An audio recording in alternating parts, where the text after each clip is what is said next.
शिवजी भगवान माता पार्वती से बोले कि हे देवी, कुछ बातें ऐसी होती हैं जो हमें अपने जीवन में किसी को नहीं बतानी चाहिए, जिससे हम बहुत बड़े संकट में फंस सकते हैं। माता पार्वती बोली, वो कौन सी बातें हैं प्रभु? तो महादेव जी ने माता जी को एक कथा सुनाई। वह कथा इस प्रकार है।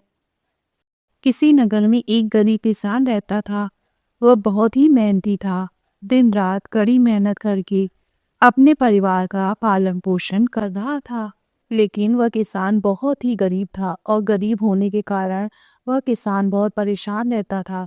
वह कभी कभी बहुत मेहनत करने के बाद भी अपने परिवार के लिए उपयुक्त भोजन तक नहीं कमा पाता था, जिससे अब वह किसान बहुत ही दुखी रहने लगा। उसे नहीं पता चल रहा था कि उसने ऐसा कौन सा पाप कर दिया है जिसकी वजह से उसे गरीबी से छुटकारा नहीं मिल पा रहा है। ऐसे ही कई वर्ष बीत गए।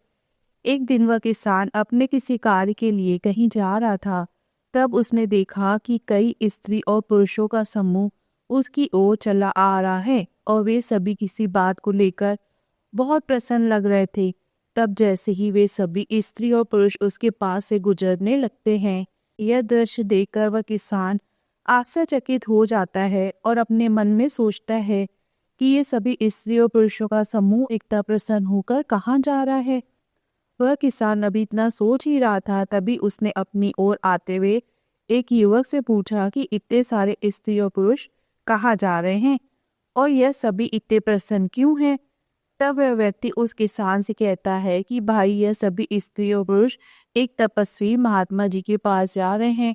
सुना है वे सभी मनुष्यों के जीवन में घटित सभी घटनाओं को अपनी दिव्य दृष्टि से देख लेते हैं और उन सभी समस्याओं का निवारण भी बताते हैं। इतना कहकर वह व्यक्ति वहां से चला जाता है। फिर उस किसान ने अपने मन में सोचा कि क्यों न मैं भी अपनी समस्याओं का निवारण पाने के लिए उस महात्मा जी के पास चलूं। थोड़ी देर बाद वह किसान भी उन सभी के पीछे पीछे चलने लगा और कुछ दूर चलने के बाद वह किसान उन महात्मा जी के पास पहुंच जाता है तो देखता है कि वह महात्मा जी एक स्थान पर आसन लगाकर बैठे हुए हैं और उनके पास बहुत सारे व्यक्ति खड़े हुए हैं। फिर वह महात्मा जी एक एक करके उन व्यक्तियों की समस्याओं का निवारण कर देते हैं और जब वह किसान की बारी आती है तब वह किसान उन महात्मा जी को प्रणाम करता है। तब वह महात्मा जी उस किसान से कहते हैं, पुत्र तुम कौन हो और कहाँ से आ रहे हो? फिर वह किसान उन महात्मा जी से कहता है कि महाराज, मैं अपने जीवन से बहुत परेशान हूँ। मैं बहुत मेहनत करता हूँ लेकिन मैं गरीबी से छुटकारा नहीं पा रहा हूँ, बल्कि धीरे धीरे मैं और भी ज्यादा गरीब होता चला जा रहा हूँ। उस किसान की बात सुनकर महात्मा जी अपनी दिव्य दृष्टि से उस किसान के जीवन में घटित सभी घटनाओं को देख लेते हैं। महात्मा जी उस किसान से कहते हैं, पुत्र मुझे अच्छी तरह से पता चल चुका है कि तुम कठिन परिश्रम करने के बाद भी अपने परिवार का पालन पोषण ठीक तरह से क्यों नहीं कर पा रहे हो। किसान ने उत्सुकता से पूछा कि गुरुदेव, आपको क्या पता लगा है? आप मुझे विस्तार से बताइए। फिर वह महात्मा जी किसान से कहते हैं, पुत्र तुम अपनी पत्नी को अपनी सभी बातें बता देते थे। हालांकि तुम्हारे भाग्य में राजयोग लिखा हुआ है, लेकिन अपनी पत्नी को यह 3 बातें बताने की वजह से तुम अभी तक गरीब ही हो। महात्मा जी की बात को सुनकर वह किसान महात्मा जी से कहता है, गुरुदेव आप मुझे यह बताने का कष्ट करें कि वह कौन सी 3 बातें हैं जिन्हें अपनी पत्नी को नहीं बतानी चाहिए। महात्मा जी किसान से कहते हैं कि पुत्र, मैं तुमको तुम्हारे इस प्रश्न का उत्तर देने से पहले एक अत्यंत महत्वपूर्ण कहानी सुनाता हूँ। महात्मा जी कहानी सुनाना प्रारंभ करते हैं। कहते हैं, एक समय की बात है, एक नगर में एक गरीब आदमी रहता था। वह इतना गरीब था कि अपने परिवार के लिए ठीक से भोजन भी नहीं जुटा पाता था। फिर महात्मा जी कहते हैं, गरीबी मनुष्यों के लिए एक बहुत बड़ी मुसीबत की घड़ी होती है, क्योंकि बिना धन के गृहस्थी और घर चलाना बहुत ही मुश्किल होता है। फिर महात्मा जी आगे कहते हैं, पुत्र वह गरीब आदमी जैसे तैसे अपने घर वालों का पेट पाल रहा था। कभी उनको भोजन मिल जाता तो कभी भूखे पेट ही सोना पड़ता था। एक दिन उसकी पत्नी ने कहा कि देखो, हमारे पास धन तो है नहीं, सुबह को खा ले तो शाम की उम्मीद नहीं है, शाम को खा ले तो सुबह की उम्मीद नहीं है। आखिर ऐसे कब तक चलेगा? मैं जैसे तैसे करके घर चला लूंगी, लेकिन आप धन कमाने के लिए परदेश चले जाइए। इस प्रकार से हमारे परिवार का गुजारा नहीं चलेगा। मनुष्य के पास चाहे कितना ही धन हो, लेकिन अगर उसके पास कोई काम नहीं है तो वह धन भी बेकार होता है। अगर हम कुछ नहीं करेंगे तो अपने बच्चों को कैसे पालेंगे? भूखे मरने से अच्छा है कि किसी की छोटी मोटी मजदूरी ही कर लें। अब पत्नी के बार बार कहने पर वह गरीब आदमी धन कमाने की आस लेकर घर से निकल पड़ा। वह जंगलों के रास्ते परदेश के लिए रवाना हुआ। चलते चलते वह एक जंगल में पहुंच गया। दूर की यात्रा तय करके जा रहा था। बेचारा थक चुका था, तो उसने देखा कि आगे एक छायादार बरगद का पेड़ है। उस पेड़ की शीतल छाया देखकर वह बेचारा गरीब आदमी उस पेड़ के नीचे बैठकर आराम करने लगा। वह गरीब आदमी उस बरगद के पेड़ के नीचे आराम से लेटा हुआ था।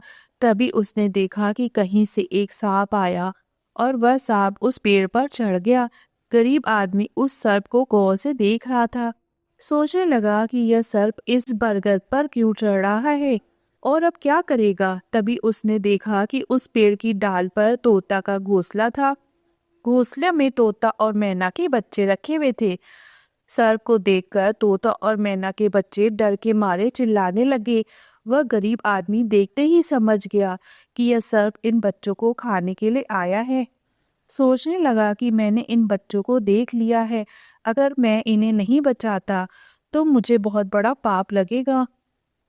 बच्चे तो बच्चे ही होते हैं, चाहे वह इंसान के हो या किसी पक्षी के, बच्चों की हमेशा रक्षा करनी चाहिए। उधर तभी वह गरीब आदमी उठता है और फटाफट बरगद के पेड़ पर चढ़ जाता है।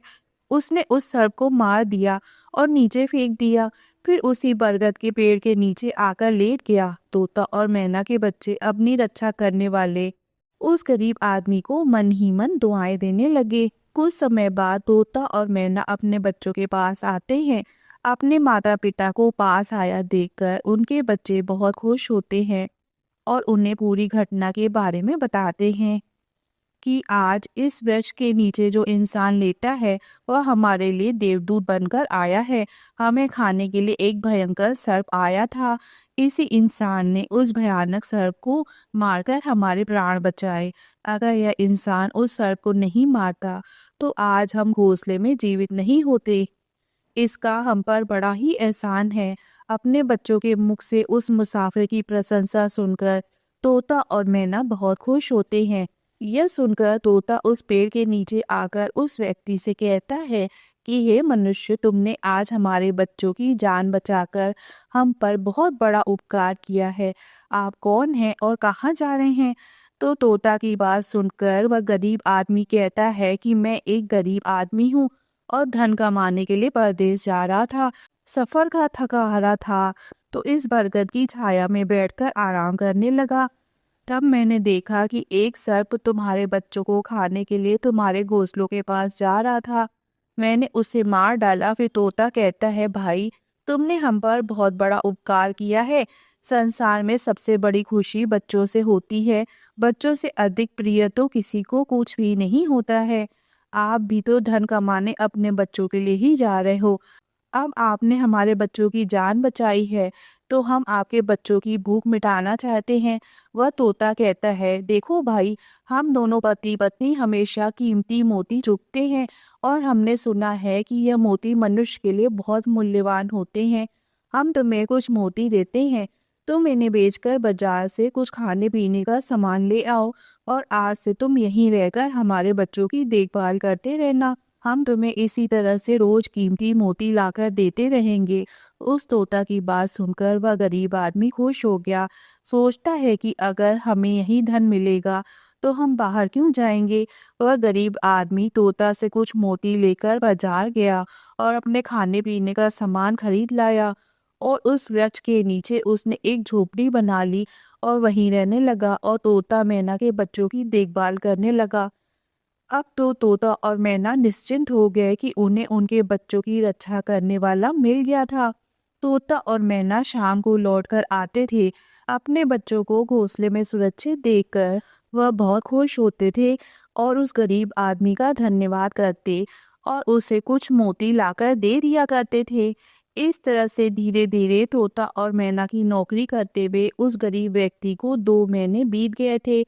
इधर तोता और मैना के बच्चे भी बड़े हो गए। अब उस गरीब आदमी को अपनी पत्नी और बच्चों की याद आने लगी।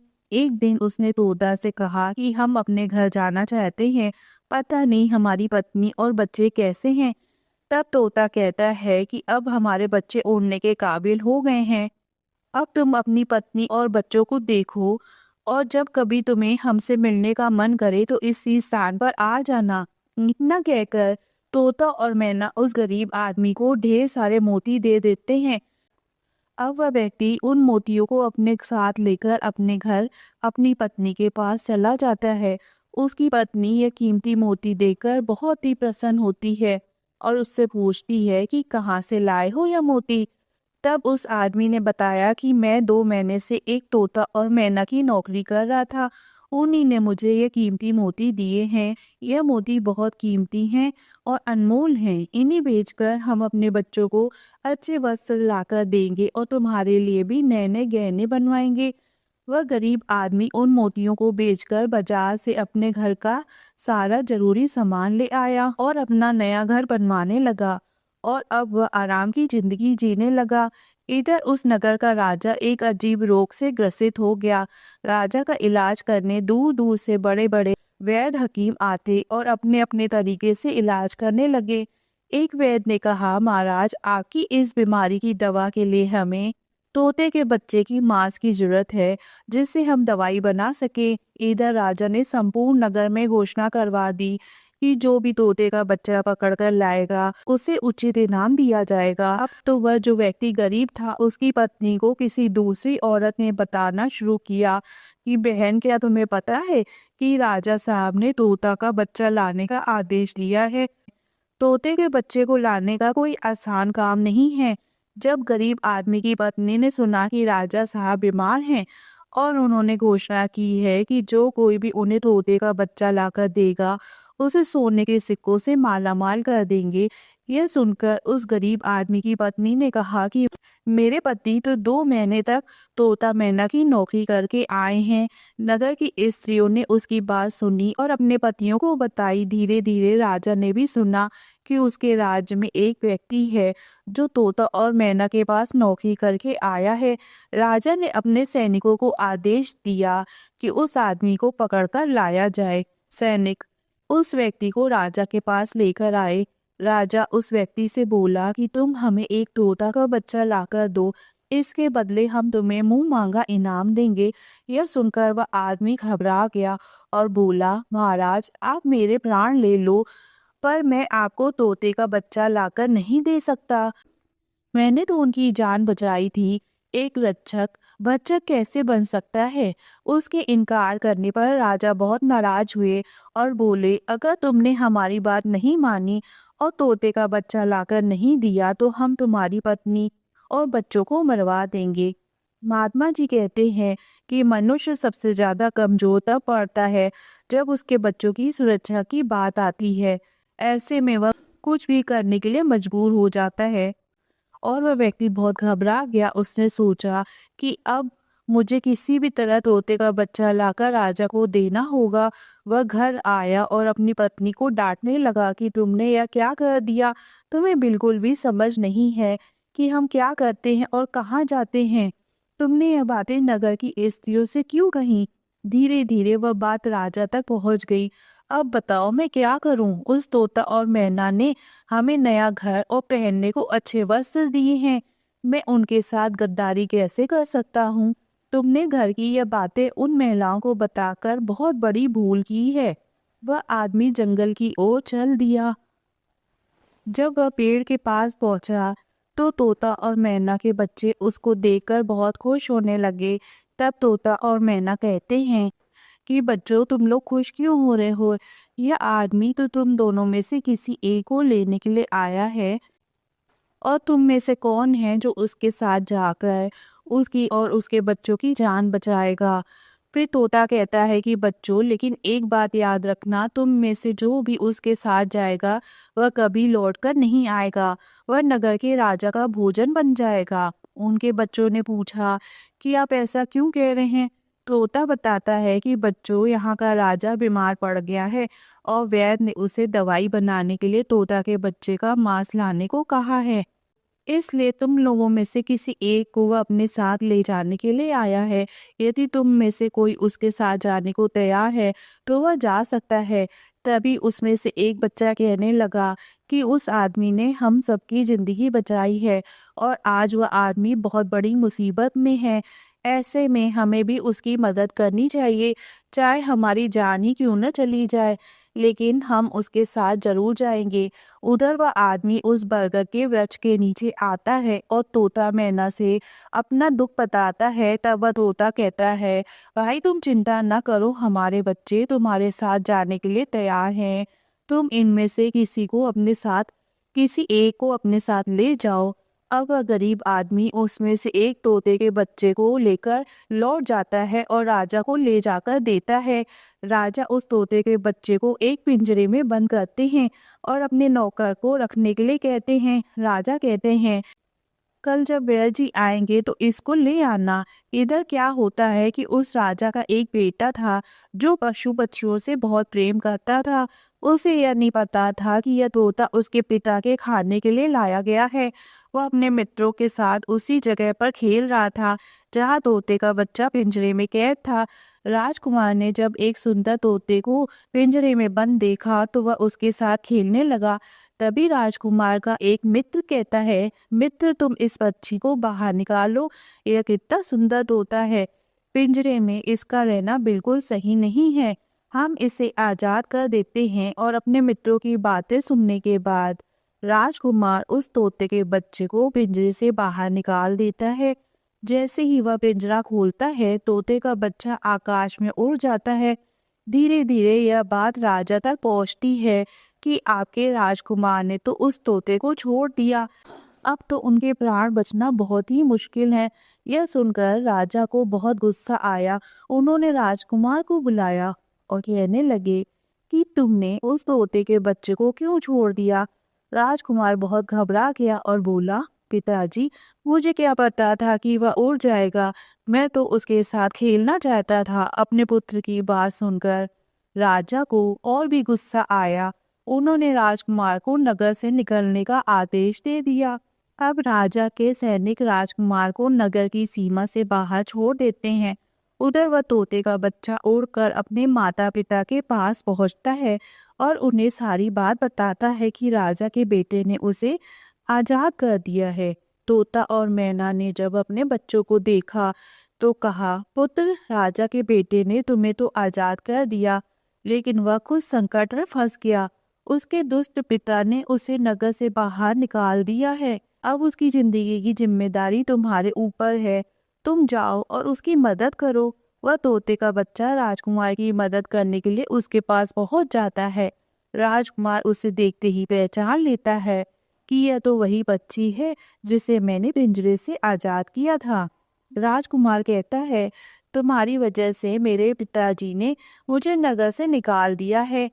अब तुम ही बताओ मैं क्या करूं और कहाँ जाऊं। तोता कहता है, मित्र तुम चिंता मत करो, तुमने मेरी जान बचाई थी, इसलिए मैं तुम्हारी मदद करने आया हूँ। सुख और दुख में अब मैं तुम्हारे साथ ही रहूंगा। अब राजकुमार खुश हो जाता है क्योंकि उसे कम से कम एक साथी तो मिल गया। अब तोता और राजकुमार दोनों एक दूसरे राजा के राज्य में पहुंच जाते हैं। चलते चलते वे दोनों एक सुंदर बगीचे में पहुंच जाते हैं। इस बगीचे में वहां के राजा की पुत्री भी अपनी सहेलियों के साथ घूमने आया करती थी। उस राज्य के राजा की कन्या का नाम चंद्रप्रभा था। राजकुमारी चंद्रप्रभा बहुत ही सुंदर थी और उसकी खूबसूरती की चर्चा पूरे नगर में थी। राजकुमार और तोता उसी बगीचे में बैठे हुए थे। तभी वहां के राजा की पुत्री चंद्रप्रभा अपनी सहेलियों के साथ बगीचे में घूमने आती है। राजकुमार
भोजन करवाने लगी।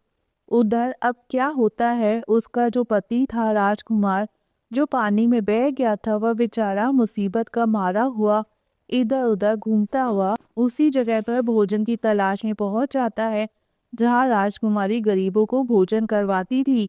वहीं राजकुमार भी पहुंच गया। राजकुमारी ने उसे देखते ही पहचान लिया और उसकी आंखों में आंसू आ गए। राजकुमारी ने राजकुमार को एकांत में बुलाया और सारी बात बताई।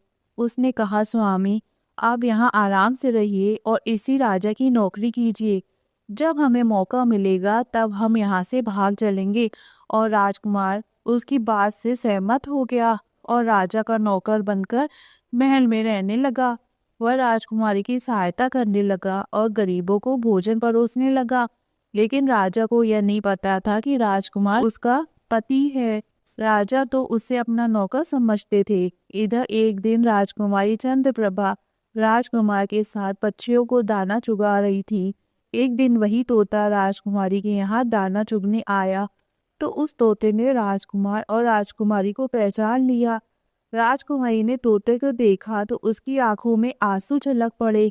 उन्होंने तोता को पूरी कहानी सुनाई तो वे इस राजा के यहाँ फंस चुके हैं और राजा को भी नहीं पता कि वह पति पत्नी हैं। तब तोता कहने लगा, राजकुमार, आप चिंता मत करो, आज रात राजा के सभी सैनिक सो जाएंगे, तब हम तुम्हें यहाँ से निकालकर तुम्हारे पिता के घर पहुँचा देंगे। जब रात होती है तो राजा के सभी सिपाही गहरी नींद में सो जाते हैं। जब सभी सैनिक सो गए तो इस समय राजकुमारी और राजकुमार रात के अंधेरे में महल से निकल पड़े। राजकुमार अपने पिता के राज में पहुंच गए। राजकुमार अपनी पत्नी को साथ लेकर अपने पिता के पास पहुंचे।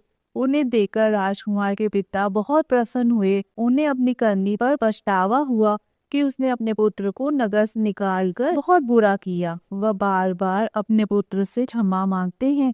तब राजकुमार ने बताया, पिताजी, मेरी रक्षा इस तोते ने की है। उसी ने मेरे प्राण बचाए हैं और मुझे शत्रुओं से छुटकारा दिलाया है। राजकुमार के मुख से तोते की बात सुनकर राजा बहुत प्रसन्न हुए और उसी दिन से राजा ने प्रण लिया कि आज से हमारे राज्य में कोई भी पशु पक्षियों को मारेगा नहीं और सभी लोग उन्हें दाना देंगे। वह साधु महाराज कहते हैं, पुत्र, इस प्रकार कुछ बातें बताने पर जीवन में घोर संकट आ जाता है, इसलिए यह बातें किसी को भी नहीं बतानी चाहिए। इस प्रकार भगवान शिव माता पार्वती से कहते हैं कि हे देवी, आपने समझा इस बात को कि हमें कई बातें ऐसी होती हैं जो किसी को नहीं बतानी चाहिए, जिससे हम काफी बड़े संकट में फंस सकते हैं। प्रिय भक्तों, आपको इस कथा से क्या सीखने को मिला? आपको ये कथा पसंद आई हो तो लाइक जरूर कर दीजिए और चैनल को सब्सक्राइब भी कर लीजिए। फिर हम मिलेंगे एक नई कहानी के साथ। तब तक के लिए हर हर महादेव।